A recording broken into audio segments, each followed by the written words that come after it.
Subscribe now and press the bell icon. Never miss an update.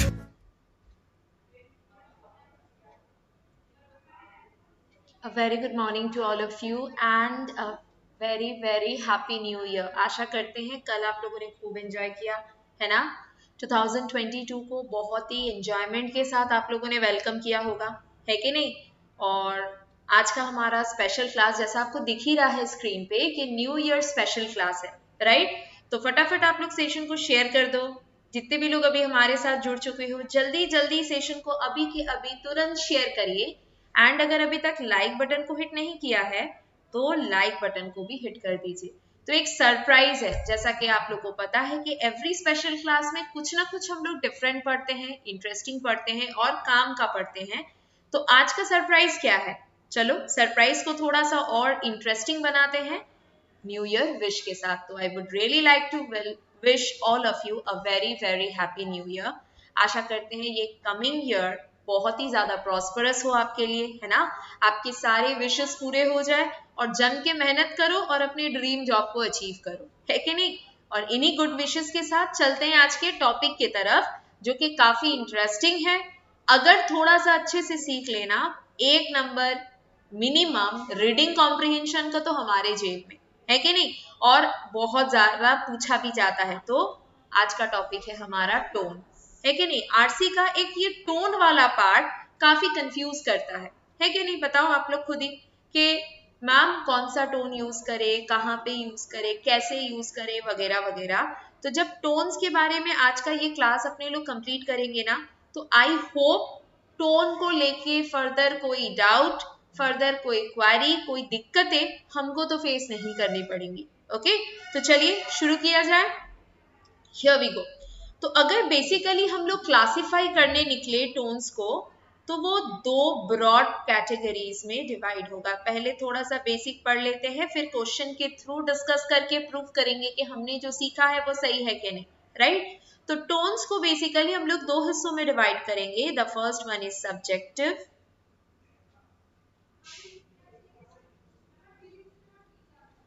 and the next one is objective.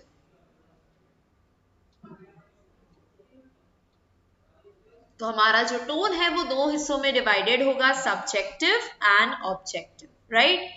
चलिए इनको बदल लिया जाए। अगर अपने लोग सब्जेक्टिव टोन के बारे में बात करेंगे तो फिर से वो क्लासिफाइड है पॉजिटिव में,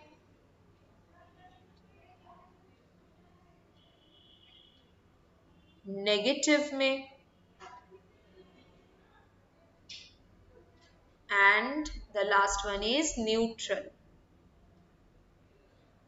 है ना।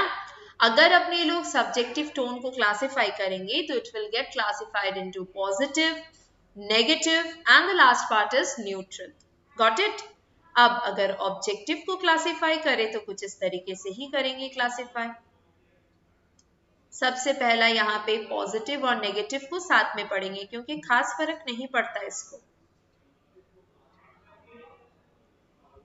और दूसरा पार्ट हम लोग यहाँ पे क्लासिफाई करेंगे एज न्यूट्रल। ठीक है, अब मैं ना थोड़ा गायब हो जाती हूँ बिकॉज मुझे पूरा स्क्रीन चाहिए, राइट। तो here I am away from the screen. तो पॉजिटिव टोन अगर हम लोग पढ़ के देखेंगे कि कुछ अच्छा बोल रहा है ना, सुनने में काफी गुड फील हो रहा है, तो वो पॉजिटिव टोन में जाएगा। बहुत ही सरकास्टिकली बात कर रहे हैं, है कि नहीं, आयरनिकली बात कर रहे हैं, तो वो नेगेटिव में जाएगा। न्यूट्रल बोले तो ठीक ठाक, मतलब ना हमारे फेवर में, हित में, ना हमारे अगेंस्ट में, विपरीत में, राइट। तो पॉजिटिव टोन कितने तरीके के होते हैं जरा देख लिया जाए। So here we are, the very first topic of positive tone is, हम लोग इस तरीके से क्लासिफाई कर रहे हैं। सबसे पहला टॉपिक जो हम लोग पॉजिटिव के अंडर में काफी यूज करते हैं वो है लॉडेटरी।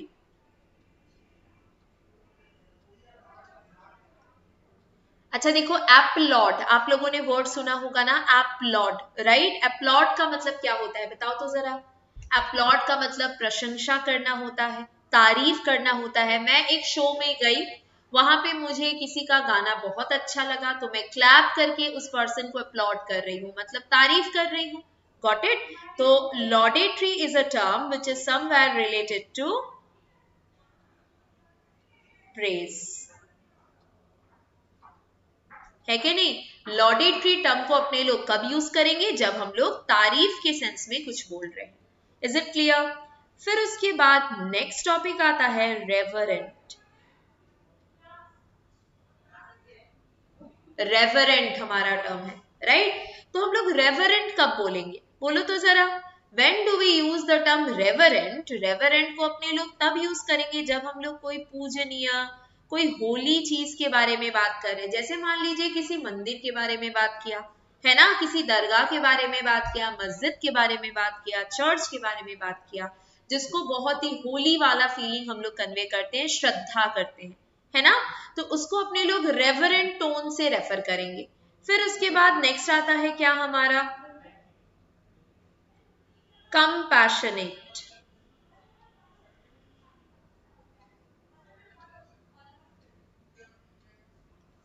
भी आप बोल सकते हो, सिंपैथेटिक भी बोल सकते हो, है ना? कंपैशनेट या सिंपैथेटिक का बात अगर हम लोग करें तो कहीं ना कहीं ये दया से रिलेटेड है. Somewhere this two topics are related to kindness, है ना? दया से रिलेटेड अगर होगा तो हम लोग बोलेंगे कंपैशनेट या तो सिंपैथेटिक. अब कभी कभी हम लोग ये बैठ के सोचते हैं ना, काश कि वो स्कूल वाले दिन वापस आ जाए, कॉलेज वाले दिन वापस आ जाए. तो उसको हम लोग क्या बोलते हैं? जब पुराने अच्छे दिनों को आप मिस कर रहे होते हो, याद कर रहे होते हो, उसको अपने लोग बोलेंगे इस पर्टिकुलर टर्म से नॉस्टैल्जिक.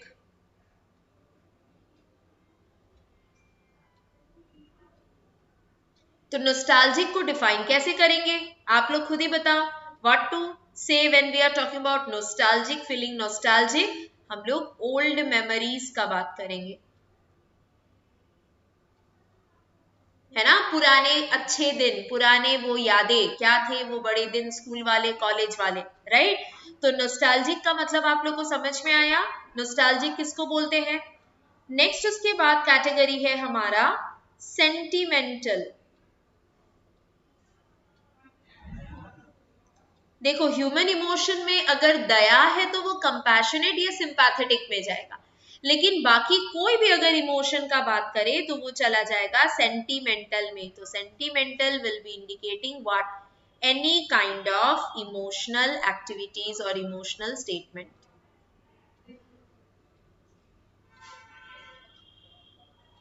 है ना? तो दया रिलेटेड अगर कोई सेंटेंस पढ़ के हमको काफी दया वाला फीलिंग आए तो the tone of the passage is compassionate.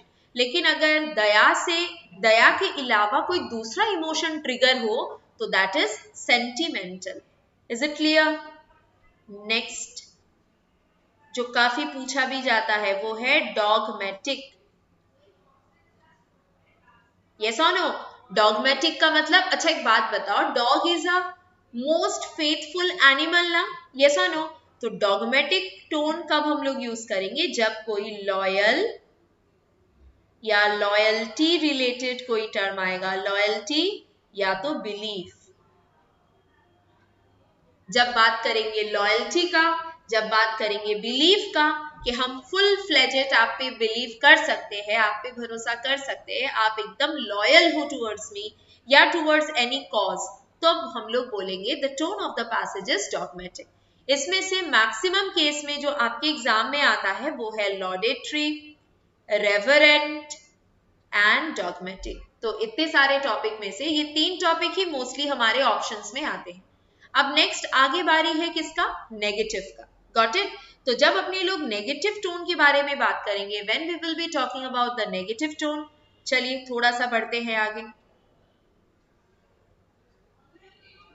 चलिए अब हम लोग नेगेटिव में सबसे पहले तो भाई सरकाजम है कि नहीं? आजकल के जनरेशन का सबसे फेवरेट एक्टिविटी सरकास्टिकली लोगों को कुछ बोलना, है कि नहीं? कितने सारे मीम्स बनते हैं सरकास्टिक. तो कोई भी चीज जो सरकास्टिक है या तो आयरनिक है या तो मॉकरी रिलेटेड है, मॉकिंग है. है कि नहीं? कोई भी चीज जो सरकास्टिक है, आयरनी रिलेटेड है या मॉकिंग है, मतलब कहीं ना कहीं हम लोग टॉन्ट मार के बात कर रहे हैं, है ना? तो टॉन्ट रिलेटेड कोई भी चीज को अपने लोग सरकास्टिक बोल सकते हैं। तो आइदर सरकास्टिक होगा आपके ऑप्शन में, या तो आयरनिक होगा, या तो मॉकिंग होगा, है ना? नेक्स्ट उसके बाद आगे बढ़ते हैं। देखो आगे क्या बोला जा रहा है। हमारा नेक्स्ट है सटायरिकल। जब बहुत ही बुरे तरीके से आप किसी इंसान को सुना रहे हो, है कि नहीं, खरी खोटी सुना रहे हो, तो उसको हम लोग सटायरिकल बोलेंगे, शैतान जैसा। तो उसको हम लोग कैसे डिफाइन करेंगे? स्कॉर्न। तो scornful approach of any passage will lead to a satirical tone. Got it? अब हम लोग अगर जम के क्रिटिसाइज कर रहे हैं, निंदा कर रहे हैं, तो हम लोग बोलेंगे cynical या तो acerbic।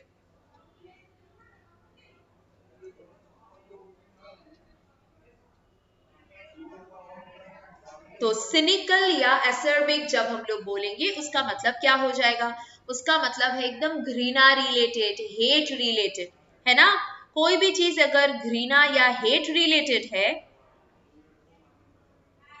बिटर कोई एक्सप्रेशन दे रहे हैं, तो हम लोग उसको सिनिकल या तो एसर्बिक वर्ड से रेफर करेंगे, राइट? लास्ट इस कैटेगरी में but not the least is disapproving.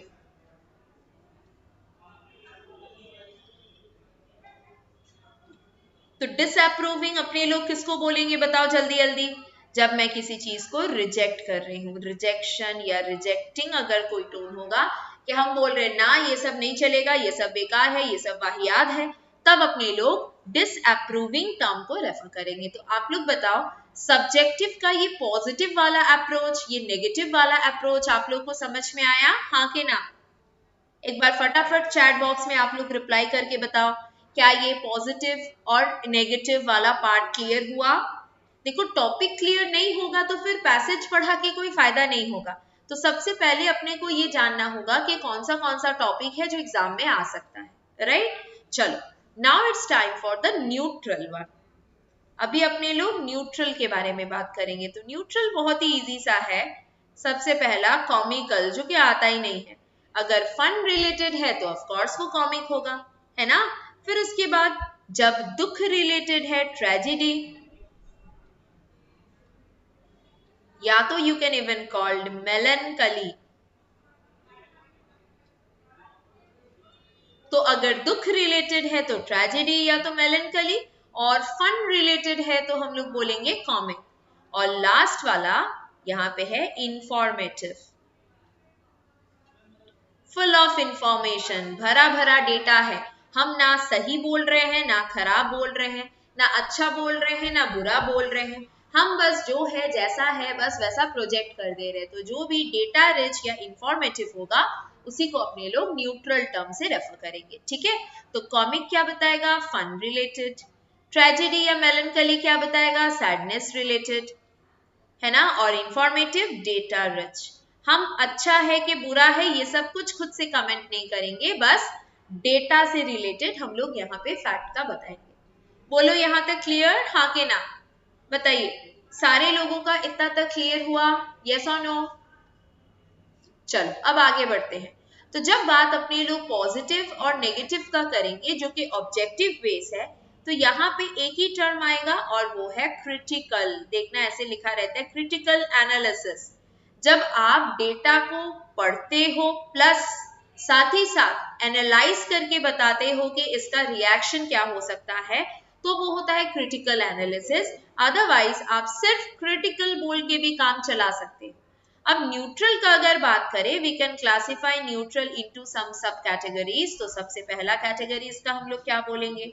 Formal. बहुत ही फॉर्मल तरीके से कुछ हमने एड्रेस किया है। फिर दूसरा कैटेगरी क्या बोल सकते हैं? डिटैच्ड, है ना? फिर तीसरा कैटेगरी सीरियस टोन, कोई बहुत ही इंपॉर्टेंट मैटर रिलेटेड अगर डिस्कशन है। फिर चौथा पॉइंट डिस्क्रिप्टिव, हम किसी चीज का जम के डिस्क्रिप्शन दिए हैं तो आ जाएगा descriptive, last but not the least is analytical.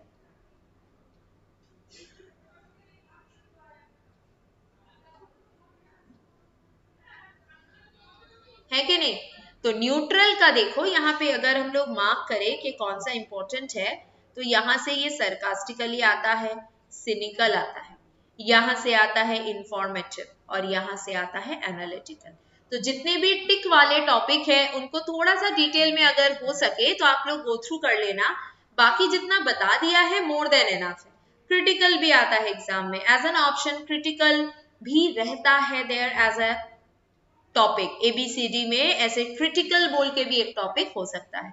तो आई बिलीव के मोर और लेस आप लोग को आइडिया क्लियर हो गया कि कौन सा टोन किस कैटेगरी के अंडर में आता है और कौन से वर्ड का क्या मीनिंग है। आई होप इट इज क्लियर। एक बार यस नो में जरूर से आप लोग कमेंट करके बताइए कि if these topics are clear enough so that we can mark it in our reading comprehension और not. I hope it is clear. अगर फिर भी कोई डाउट होता है, टेक अ स्क्रीनशॉट और पोस्ट कर दीजिए इंग्लिश महिंद्राज लाइफ में। आपका जो डाउट है वो बता दिया जाएगा, आइदर इंग्लिश महिंद्राज लाइफ और you can even post it on Shreya Mahindras.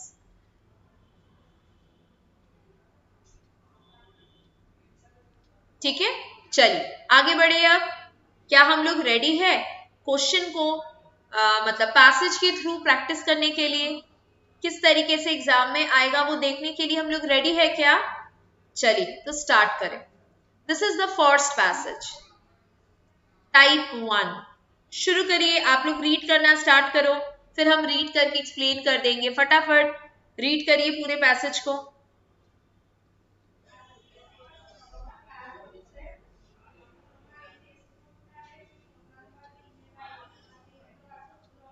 चलो स्टार्ट करें। Diwali is one of the main festivals of Hindus. Diwali Hindus का एक इंपॉर्टेंट फेस्टिवल है। The preparation for Diwali celebration begins week before the festival. Diwali का celebration एक हफ्ता पहले से ही स्टार्ट हो जाता है। फिर people begin with the preparation by cleaning their house. लोग घर साफ सफाई करते हैं, दुकान साफ सफाई करते हैं। Every nook and corner, every nook and corner का मतलब होता है everywhere, हर एक जगह, है ना, गली कूचे में ऐसे हम लोग बोलते हैं ना। तो एवरी नुक and corner of the house, घर का कोना कोना, शॉप का कोना कोना या ऑफिस का कोना कोना जम के सफाई किया जाता है ना। These are then decorated with lamps, और फिर ये साफ सुथरे घर, ऑफिस या शॉप को लैम्प से, लाइट से और फूलों से और अलग अलग डेकोरेटिव आइटम से सजाया जाता है। इसको रीड करें जल्दी जल्दी, फटाफट रीड करें।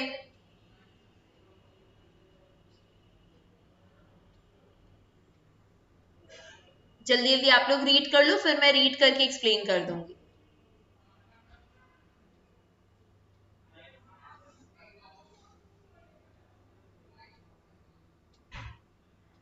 पढ़ लिया? तो देखो क्या बोल रहे हैं। On the day of Diwali, Diwali वाले दिन, people light up their house, एकदम घर को जगमगा देते हैं, दिया, कैंडल और लाइट्स लगा के।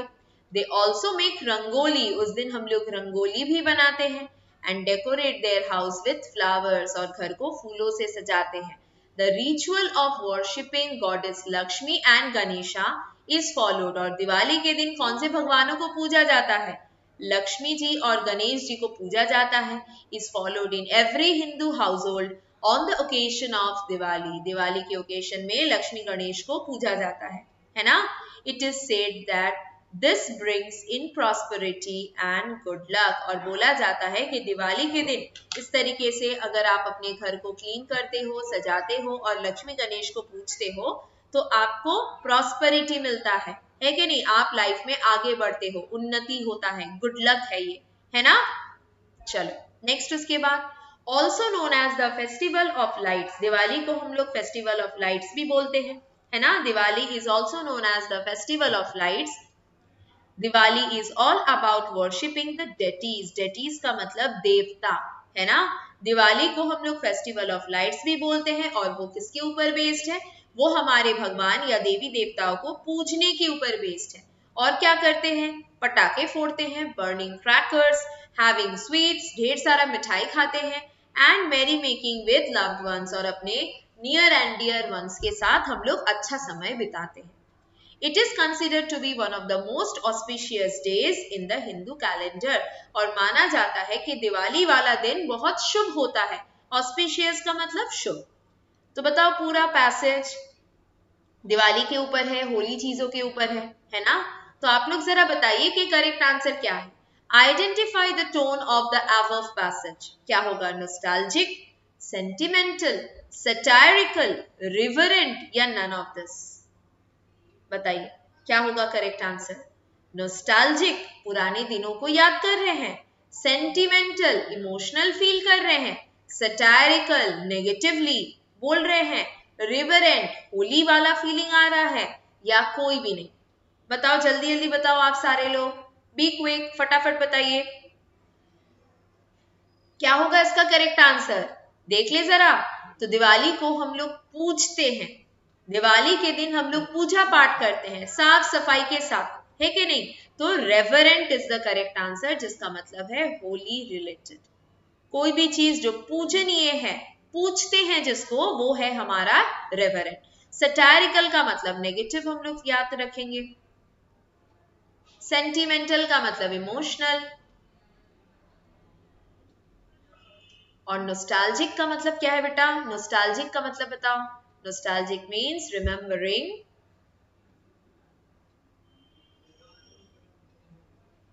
Good old times.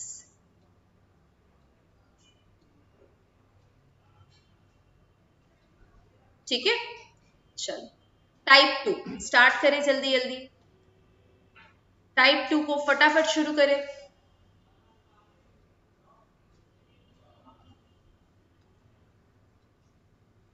रीड करना स्टार्ट करो, करके देख लो, फिर हम रीड करके बताएंगे आपको। Be quick.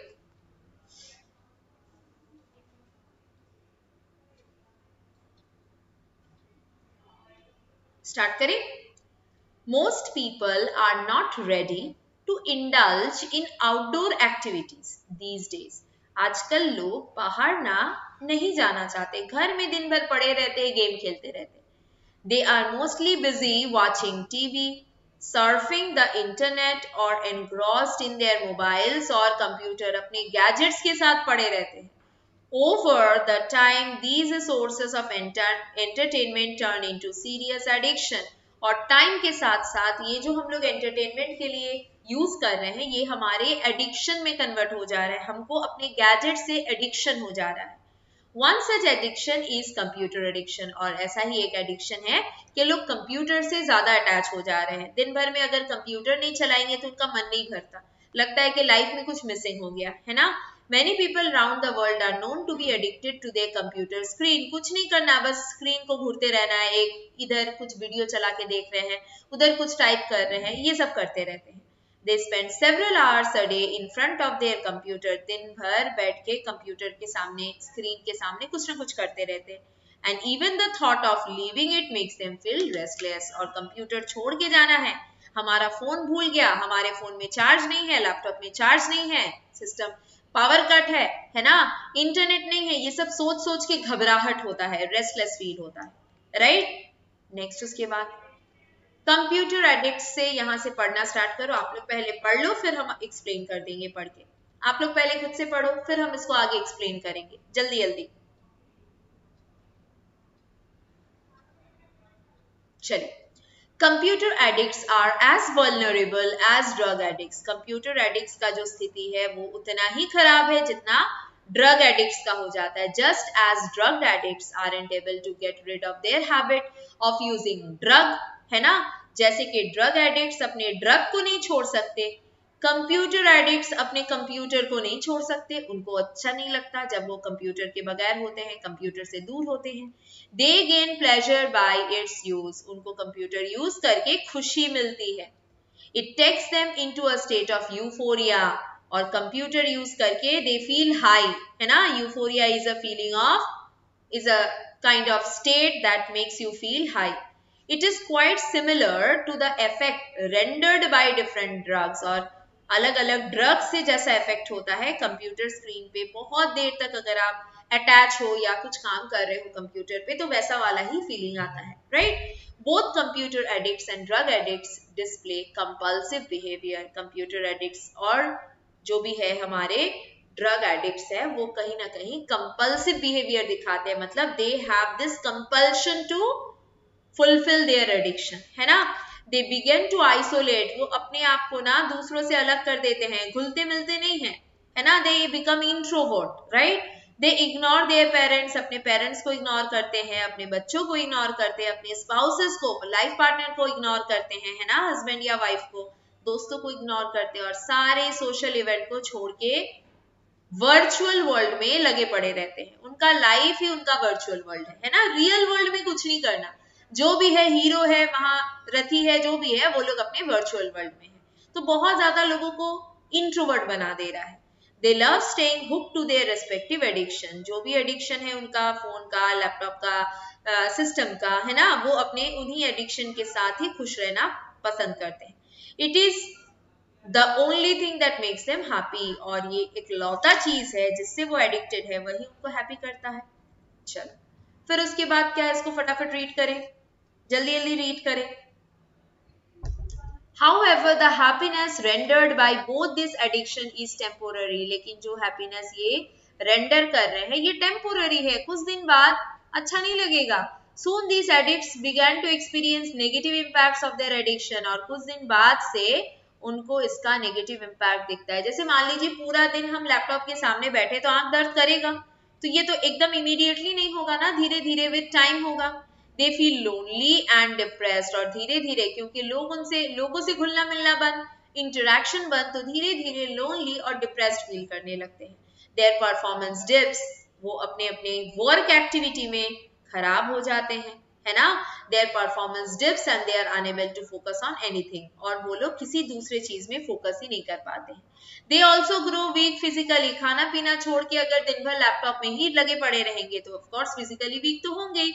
Are at a risk of incurring serious illness, और इलनेस हो सकता है उनको, बहुत बड़ा बीमारी भी हो सकता है। देयर मेंटल हेल्थ डिटोरिएट्स, उनका दिमाग धीरे धीरे खराब होने लगता है। दे बिकम फॉरगेटफुल, चीजें भूलने लगती है, रेस्टलेस, एकदम कोई भी पेशेंस नहीं है, जो भी चाहिए इमीडिएट चाहिए, और बात बात पे गुस्सा हो जाते हैं। And often develop anxiety issues, और उनमें एंजाइटी इश्यूज होने लगती है। ठीक है, next, many of them go into depression, कुछ लोग तो डिप्रेशन में ही चले जाते हैं। they also been observed the computer addicts are at a great risk of developing drugs and alcohol addiction, और कंप्यूटर एडिक्ट्स को तो ऐसे भी देखा गया है कि वो लोग ड्रग्स भी लेने लगते हैं कुछ दिन बाद से, और अल्कोहल भी पीने लगते हैं, है ना?